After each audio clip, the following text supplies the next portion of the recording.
Hi, and welcome to the Scenic Route podcast. This is the show for building a successful and sustainable business on your terms.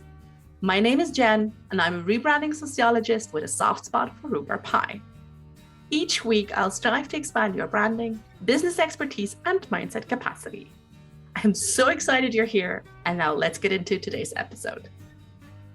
Dr. Kate Steiner is a burnout recovery strategist, consultant, speaker, and CEO of Lift Wellness Consulting. She supports professionals in overcoming the burden of burnout through a proven reflection and development process. Holding a Master's of Counseling and a PhD in Counselor Education and Supervision, her practice is grounded in the research-based Steiner Self-Reflective Sustainability and Wellness Model, published in the Oracle Research Journal. As a lifetime researcher in wellness and burnout, Dr. Steiner is the author of Feeling Crispy, A Guide to Burnout Recovery, and host of the From Burnout to Recovery show with Dr. Kate Steiner. Her mission is to end the burnout cycle for professionals so they're living happier, healthier lives. So, Kate, welcome to the Scenic Route podcast. Thank you so much for having me. My treat. How are you today? I am doing very well, feeling good today, feeling like elated, I would say. It's been a good day. Love to hear that. We've always got to be appreciative of today has been like a good day. Yeah. And I feel like it's so funny, right? Like that's such a sweet, simple question, but we never really like answer in the with the full amplitudes of answers. It's always kind of like, yeah, fine, sure. And yep. You're like, yep. So I'm love fine. that very much. Yeah, exactly. It's all good. They're like, it was been a good day. Sounded sincere and honest, and I love that. So, as we've heard, you're like a burnout recovery strategist. So, I suppose, apart from all the theoretical knowledge you got on that subject, you have a juicy personal story with it as well. I do. Do you want to tell us about how you burned out? Absolutely. Yeah. So, my most significant, I think, really experience with burnout was about 10 years ago. It was, 2000 and oh no, I'm blanking on the year. So, but it was about 10 years ago. Yeah, 10 or 11, something like that. And maybe it was like a cosmic, star constellation, because my burnout was also like 2010, 2011. Maybe. Yeah, I think it was I think it started about that time. I finally recognized it, I think, right around like 2013, like the end of 2013. And I was working in higher education. I was working in a position within student affairs. I worked predominantly with fraternities and sororities on the college campus that I was at.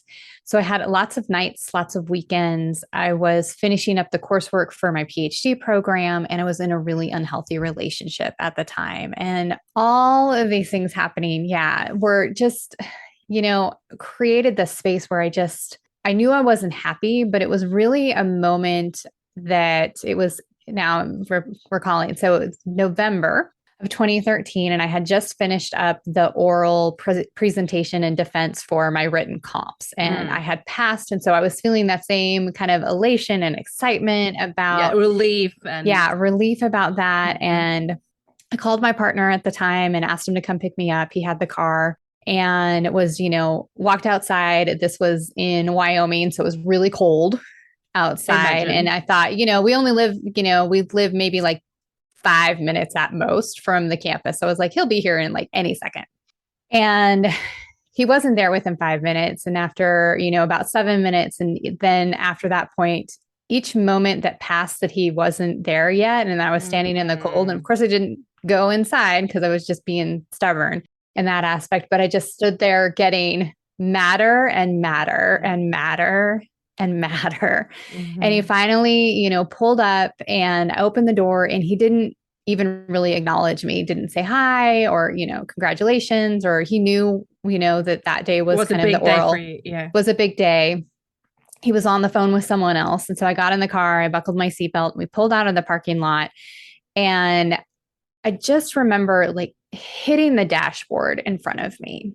And then I hit it again with my other hand, and I was just overcome with this anger when I had been so excited just, maybe half an hour before that.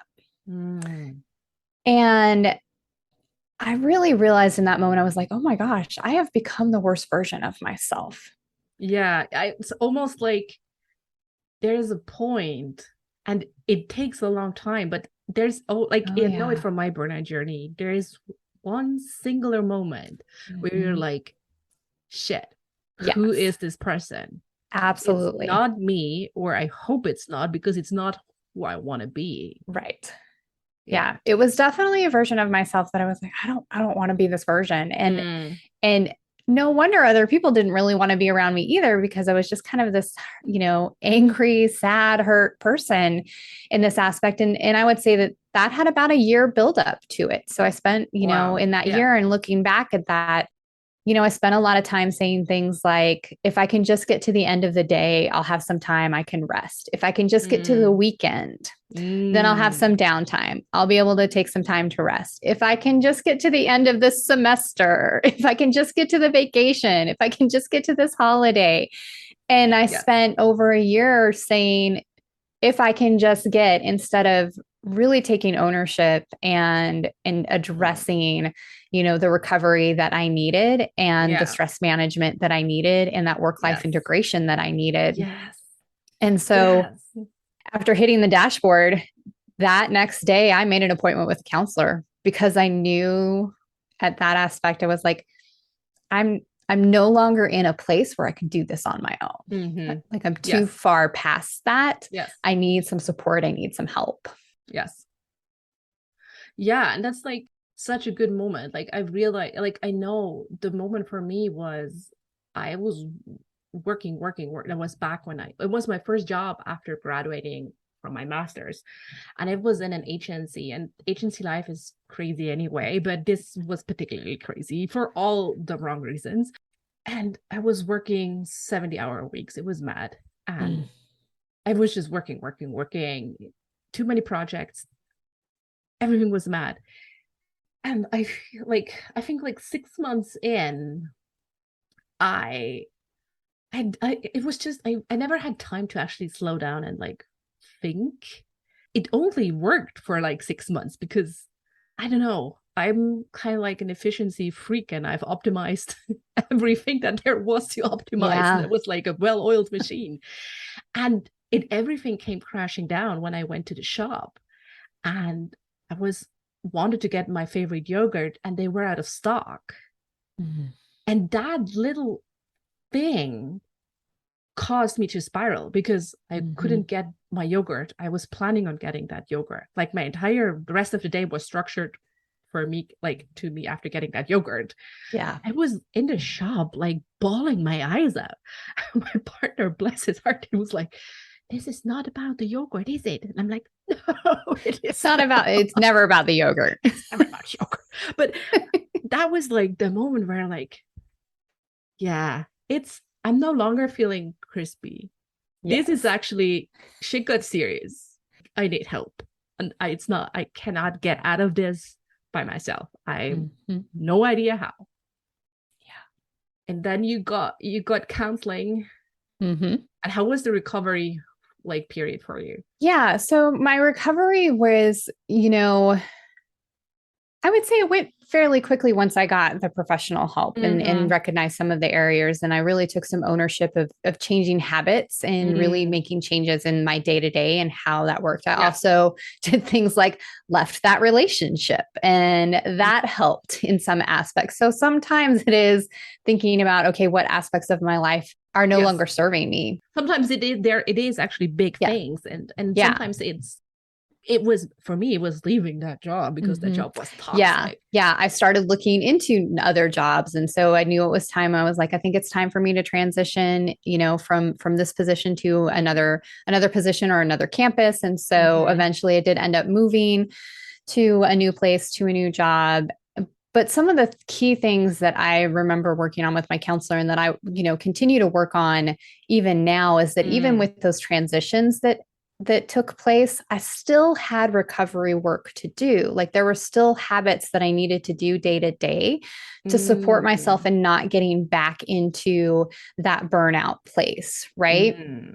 And I think that that's kind of one of those misnomers that we often come up with. And when it comes to burnout, we're like, okay, I'm recovered. I'm good. Like, I don't ever have to think about burnout again. And I was like, oh, yeah, it's more like you're an AA. Yeah, it has a sneaky way of showing back up in our lives Mm. because we have daily stresses, because we have daily, Mm. burn events, because we have these things that happen. And unless we have a pretty regular kind of recovery process, we tend to slip back into that burnout space, but we don't realize it until, we're hitting the dashboard or our yogurt's not available. Yes.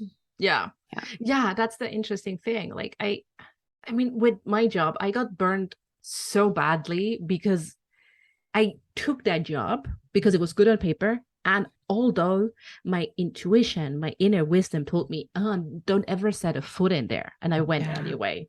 So I had to do a lot of recovery also from that of like, well, just the trusting yourself again and listening to your gut again. Yeah. And the funny thing is I also thought like, okay, I recovered quite quickly. And then when I started my entrepreneurial journey in 2017, I was like, oh, maybe I just glossed over some parts. Because, oh, hello, knock, knock. There are a lot of things that were like, oh, yeah, they're resurfacing. Yes. So probably with a cause. And I've liked what you called burn events. Mm-hmm. Right? Probably most people would call it triggers. Is that right? Or I think they're really, I think they're right in line with what a lot of people kind of consider triggers and those kind of things. So burn events in my mind and what I've coined as part of my research are these, they're activities, circumstances, things that happen throughout our day that lead us to feel fatigued, emotionally drained or overwhelmed. And so it could be a really heavy work day, just a heavy workload. Could be heavy, a heavy work week. It could be traveling for business. Yes. In that aspect, that's something that impacts me greatly that I now have to prepare for differently and recover from differently than if I were traveling for a vacation or something to that effect.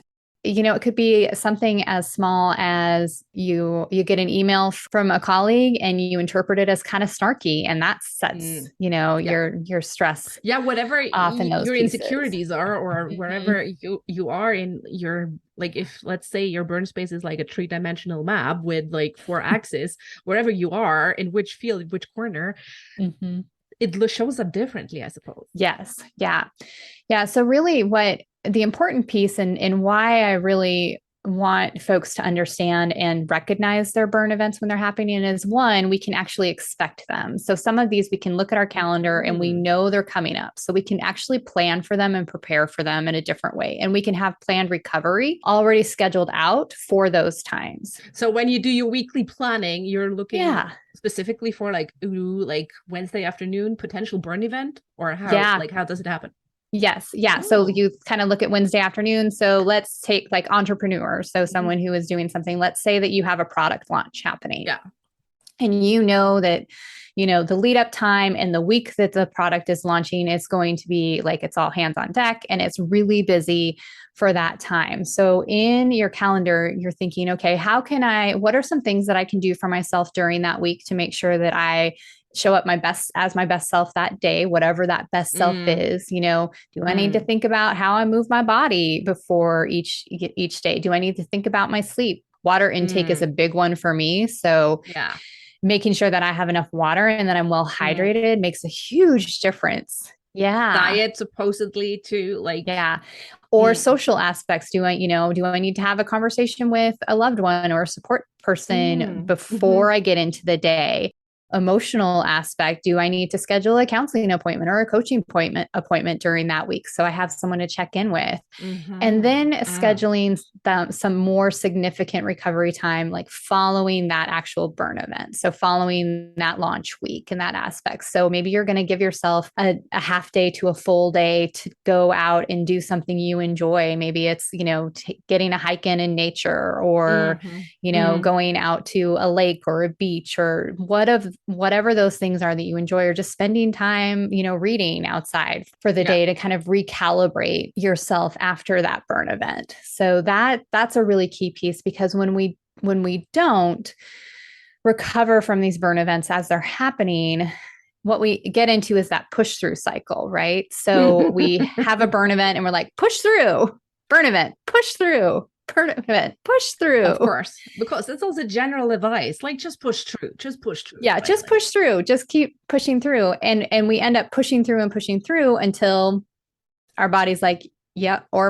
our mind is like, yeah, no, stop. And almost, and often happens at an inopportune time when we're like, well, I can't really be sick right now, or I can't really, have kind of the breakdown that I would like to have in that aspect. And so, because what has happened is the burn events they've snowballed upon each other, they've compounded, and then they've created this burnout space. And so then we find ourselves, hitting the dashboard or crying when our yogurt's not available. Yeah. And I mean, it's completely different if you tackle, like, as you said, like a single snowball or like an avalanche.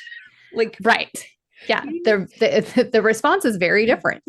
Yeah, I suppose. Yeah. And I also love that, like, two things I love about your approach. That like during your week, you actively pencil in anti-burn event activities. Yep. And like, because I often feel like as you said, oh, when I have that vacation, when I blah blah blah blah, I feel like a lot of people, like, and I see that in my clients too, like, oh, they're waiting for their, like, eat, pray, love moment.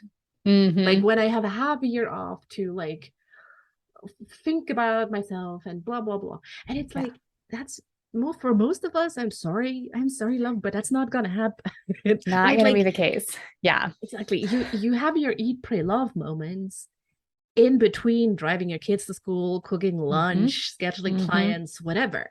So you have to find a way to be like, it's not like black or white. Like, the small bits do add up. Absolutely. Even if you don't see it. Yeah. And the second thing I really like about your approach is that you kind of like called the big, like, rebalancing events after, like, a potential burn event, that you're not calling them treats.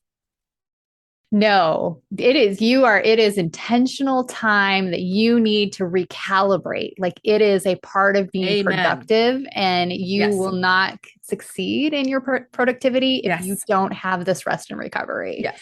Yeah. They're not a treat. It is not a treat. Because you always get this kind of like, oh, treat yourself to, like, reading a book or, like, a bubble bath. It's like, well, bubble bath is basic hygiene, so that's not a treat. And like, it's not a treat. A treat is maybe, I've read the book and I feel relaxed and I read another one. That might be the treat. But it's really, I need this time to decompress, to sort my thoughts, to regain strength.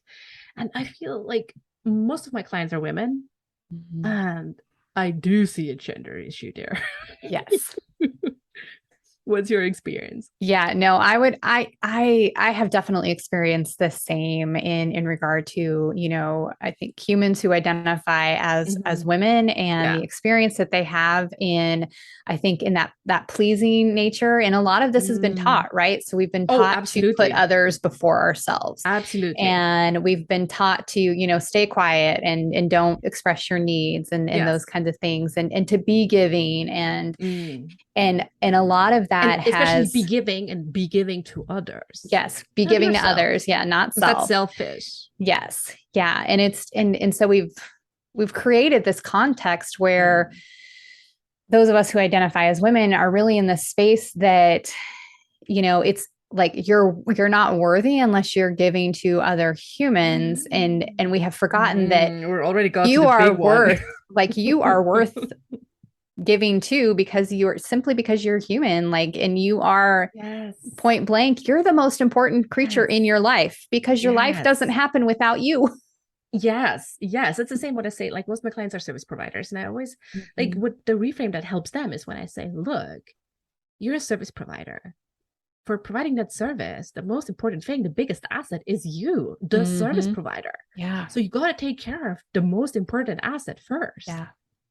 right? Like, Absolutely. and it just reminds me of the Ruby Kaur's book, Milk and Honey, where she has one page where it goes, how to love yourself is how to teach others to love you. Yes. Right. And this is so true, right? If we are not giving ourselves what we need in terms of like recalibration, decompression, downtime, whatever, we just like, we are also part of the problem of creating like that image of ourselves of like that Duracell bunny who just like go, go, go, go, go. Yeah. Until we cannot anymore. We're kind of broken, falling apart. And then people are like, well, what happened to Jen? She used to do all these things and now she doesn't. And then I remember it was hard for me because I had to communicate, well, the rules of the game have changed. It cannot do that any longer. Right. It's not possible. Yes. So I had to do like a lot of walking through and working through shame because I felt like, hey, like people are so used to that. I like organize, like I always like get in touch and like put events together and organize and bring people together and blah, blah, blah. And I love that. But it cannot be me push, push, push anymore all the time. Right. Yeah. That was hard. Yeah. And that, you know, and I think that that's a big part of the work, especially, you know, for women in that aspect, because it's not just about, okay, I'm creating new habits. There has to be a release of that guilt and shame that comes along with putting yourself first. Yes. And recognizing the importance of that and honoring that truly is the most effective way that you can be there for others. Yeah, but it's kind of like the life vest thing, right? Like, yeah, it's hard to learn at first. Yeah, it is. It is a new way of thinking, and that can be really challenging at the start. Yeah, like, and especially what I thought was so hard as well, right? Like all these stories, what we've been taught, like most of them, like the really deep ones, like the self-worth, the shame, the guilt, they most likely come from our formative years, so years 3-ish to 7. And like, so we carry that shit for like 30 plus years. Yes. So for me, it was really hard at the beginning to be like, is this me? Like, is this actually a part of me, a part of my character traits? Or is it a story I've heard so much that I repeated it over and over until I've embodied it? Yeah. Like, how did you, like, how did you go about this when you had a burnout? I think that was a lot of those pieces was like recognizing and breaking down those stories, right? And trying to, you know, and I still will ask myself if I'm in a state of rest or I am, you know, giving myself that, you know, I'm taking advantage of that recovery time and those kind of things. If I start to feel that guilt kind of come up, or that often it shows up for me as like, well, you should be cleaning the house. It's a should be statement, right? It always is. Yes. Yes. Always look out for the should statements. Yeah. When those start to come up for me, I generally ask, whose voice is this? Like, where is this coming from? Who is saying this? And then I kind of think like priority wise, like what is most important in this moment? What is going to help me the most in the next hour, in the next day, in this next week? And almost always it's get the rest. You know, doing the dishes really isn't going to have a huge impact in you in the next hour or so. Not on any bottom line whatsoever. Right. Yeah. But getting the rest when I need to be creative or I need to be, you know, developing content and those kinds of things later on, getting the rest absolutely helps. Yeah. Or just basically able to function. Right? Yeah. Yeah. That's really great advice. Always like try to catch yourself if you go like, oh, I should. No. Yeah. I have this mantra. I've actually written it down on a lot of Post-it notes. You shall not do shoulds. I probably should get an embroidered cushion or something because like, yeah, I know. I call it, I, you know, I'm like, stop shooting on yourself. Just stop shooting on yourself. Oh, now I want to have 2 embroidered cushions. There you go. Right. They can be side by side. Well, that would be such an amazing set. Or like, it would also make great mugs. Yes. Okay, I totally see like a Yes. scenic route merch collection. I see it happening. This is gonna happen. I love it. Yeah, like it's so true, right? Like, and in that sense, like recovery and relaxation is revolutionary, right? Because we're always Yes. taught to go, go, go, go, and define ourselves Yeah. through what we crave, what output we generate, and just to actually be like, no, I I want to create output. Yes, that's something different. But I'm Mhm. not Yeah. what I'm worth, who I am is not tied to whatever I'm producing. And Hmm. that includes my children. Yes. Yeah, absolutely. So what like so we said, okay, you can never like recovery from burnout, that's not something you're gonna achieve. It's kind of like you're an addict, you'll be an addict for life, I most think it's a likely. consistent process. Yeah, I think it's a consistent process. So I think that we were always in some kind of Yeah. recovery mode when it comes to burn events, Yeah. burnout, and those kinds of things. Because my belief is that we can't avoid Yes. it Mm. completely, but we can absolutely, we can learn new ways of how to observe it. Yeah. So how does it Yeah. show up for us? How does it show up in our body? And the faster that we recognize that we've had a burn event or that we're getting into burnout, the faster we can be like, okay, how can I shift my habits to prepare for the burn events a little bit differently? How can I shift my habits to recover more effectively throughout the day? And so, what I have found in working with folks is that when they implement kind of this 3-phase process that I have of observation, preparation, and recovery, it really just becomes this habit cycle within their Ooh. life that they are almost constantly observing and recognizing their burnout, their burn events, stressors in their lives. They're always in a state of kind of preparation where they're always thinking about, okay, this is an upcoming burn event. How do I prepare for that a little differently? What's my recovery plan following this? And then their consistent recovery How can you practices. make that not itself a burnout, a burn event? Well, one thing, I mean, I think that's important is I wouldn't say like when we set it up and establish it as like a goal.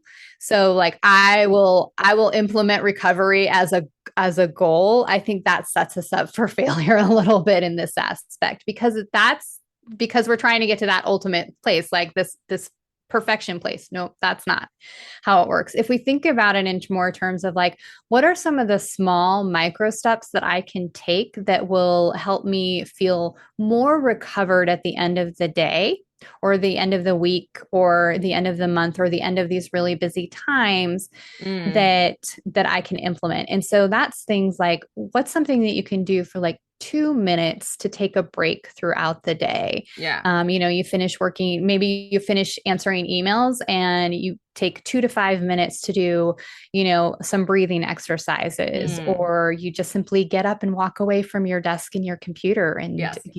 step outside and just take a couple deep breaths of that fresh air. Or, just, taking a moment to just pause and maybe shake your body a little bit. I love a dance party. So for me, it's like I'm going to put on one of the songs for my energy burst, playlist. What's your favorite energy burst song on your gosh. playlist? Oh, there are a lot. But one of my favorites is, let's see. One of my favorites is actually This Is Me from The Greatest Showman. That's a good one for energy burst because it's also kind of just like empowering and uplifting. Yeah. And my go-to of all time will always be Don't Stop Believing. Oh, Journey. By Journey. Yeah. I like that. Yeah. And most songs are, at most 5 minutes long. And so quick 5-minute dance break. And then you can kind of get back into your thing. So really thinking about the small ways that we can implement recovery into our lives and what are ways that we can, implement, recovery in things that we're already doing. So and not waiting for the Eat, Pray, Love. Right. Yeah. I have a Post-it note on my mirror that I read while I brush my teeth. And it's got some of my kind of just general affirmations for the day. And it says, I will be joyful. I will be calm. I will do my work honestly. I will give love and respect to every living thing. And I will live with an attitude of gratitude. And I read that over and over again in the 2 minutes I'm brushing my teeth. Or just getting up in the morning and before you check your phone, be like, today's going to be a good day. Today's going to be a good day. Today's a great day. Yeah. I'm Like thankful even I woke up today, yeah. So there are lots of little ways that we can implement this into our life. And I think the big thing to support us is really thinking about it and what are those small steps we can take. yeah.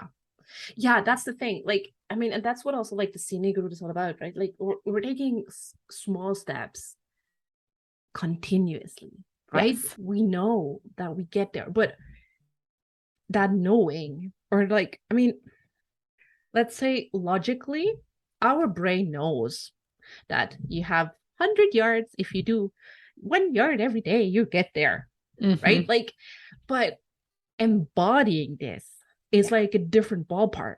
And like to really be in the knowing and embodying that, yes, my pace will move me like what further closer to where I want to be, and things will add up, will compound.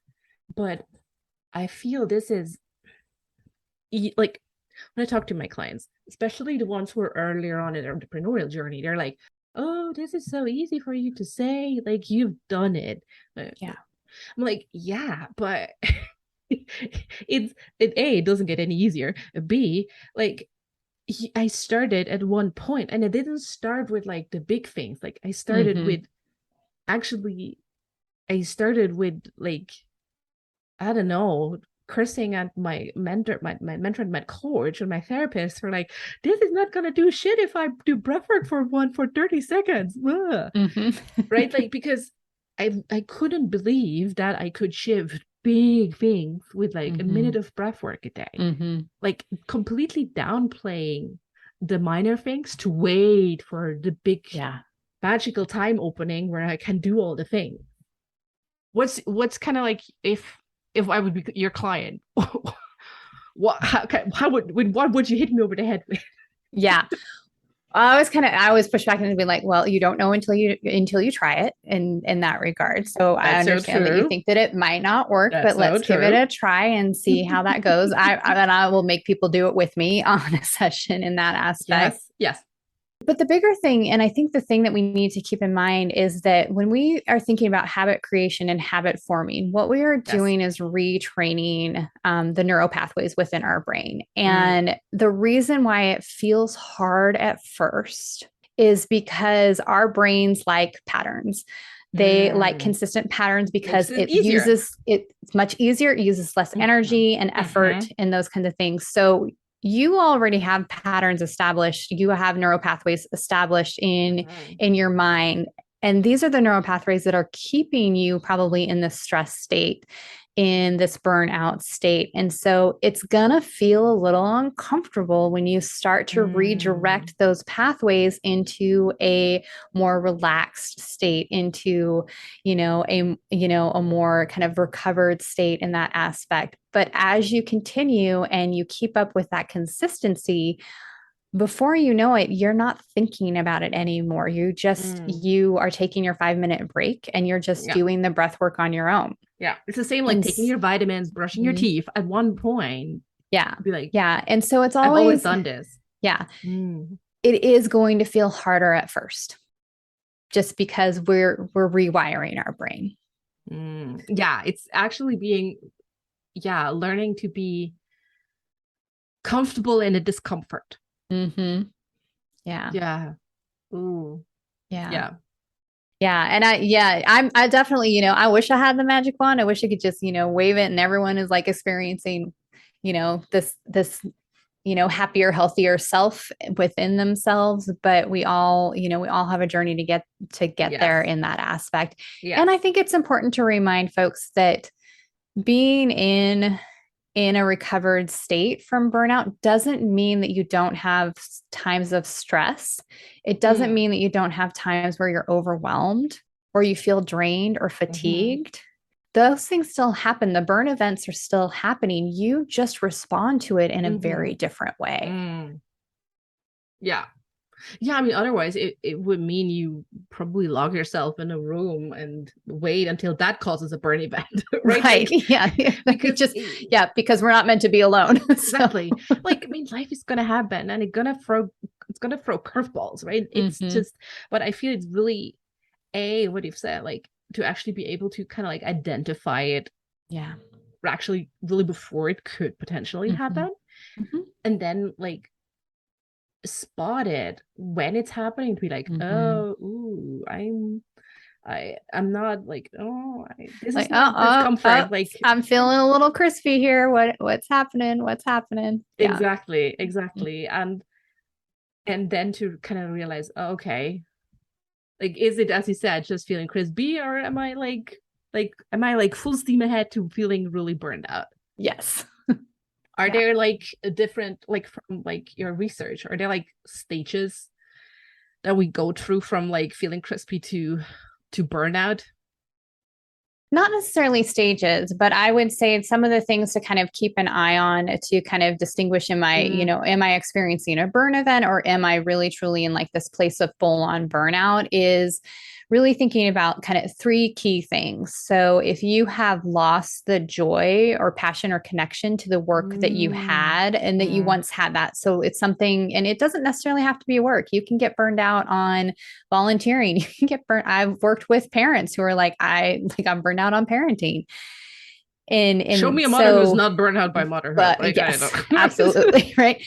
But no longer having that joyful experience that you used to have with work. And then it starts to feel, and if it's starting to feel unmanageable. So if you're waking up in the morning, and you're waking up more mornings than not feeling like, oh, this is too much, I don't even know where to start, that's more in line with like burnout. Yeah. But consistent overwhelm, and that it's, that's a good feels marker. So unmanageable that we just like don't even know what to do. And then it also starts to feel as though the work or that activity starts to feel like it's a burden. It's just hard. Completing things are hard. Starting things are hard. Everything's about hard. It feels hard. And you might have like a day of that after a burn event or something to that effect. Yes. But if you're waking up more days of the week than not with those feelings, then you're probably in a place of burnout, and probably in a place where getting some support to help you start your recovery is going to be important. Yeah, that's a really good point. If at all, how could like escapism like fall into that, right? Like where you realize, like, I mean, I saw that with a lot of my friends who had kids. Like it started with a glass of rosé at the end of the day, and then suddenly it was a glass of rosé every night, and then it was kind of like, oh, it's kind of actually 2 glasses, maybe it's 3 glasses of rosé every night. So, and it was clearly a form of escapism to cope with things. How would you say is escapism in any form, like drugs, food, shopping? Like we all know, everyone has like their different, everyone knows exactly what they're doing when they're escaping. Yes. How are these like tied into what we say? Yeah, I think that's something that can easily kind of, come up, and in a way can kind of almost be a slippery slope too, because sometimes some of those things are things that we might use as part of our recovery aspect. So it might, part of my recovery, and one of the things that I do for recovery is having, a glass of wine with friends or my husband or something to that effect. Yeah. But I know that it's not necessarily about the glass of wine. It's about the connection that I'm making with the people and building the community and those kinds of things. Or even if it's, having the glass of wine by myself, it's about the enjoyment of what it tastes like and those kinds of things. It's not about the goal. Yeah, the goal is different. And I think that that's how we kind of can get into that escapism piece. The goal and intention as well. Is if our goal and intention, even if it may be subconscious at some point where it's like, well, I want to disconnect, or, I need to, sometimes we use it like, well, it helps me relax. Yeah, or take the edge off or something. Yeah, it takes the edge off, those kinds of things. And I think we just want to be aware of when we're using that language and in any activity with that, and how often are we doing it? And the other piece that I think makes it when we get into a space of like, maybe this is more of a problematic behavior than a helpful behavior, is it having a negative impact on the rest of our lives? So with the example of like the glass of rosé, are you waking up in the morning feeling groggy and icky and having a hard time getting going for the day because you're still metabolizing alcohol? Yeah.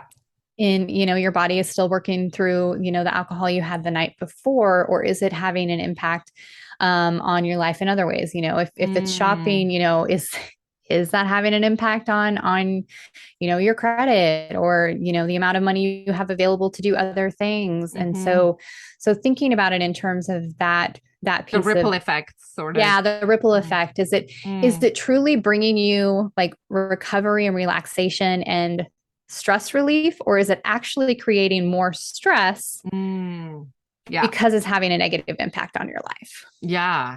Oh, I love that. So like before we go into your brilliant gift you have, which is super like gonna help everyone to kind of like reflect and identify burnout and burn events, I always gonna ask one last question because I'm super curious and I always need more. What book are you currently reading?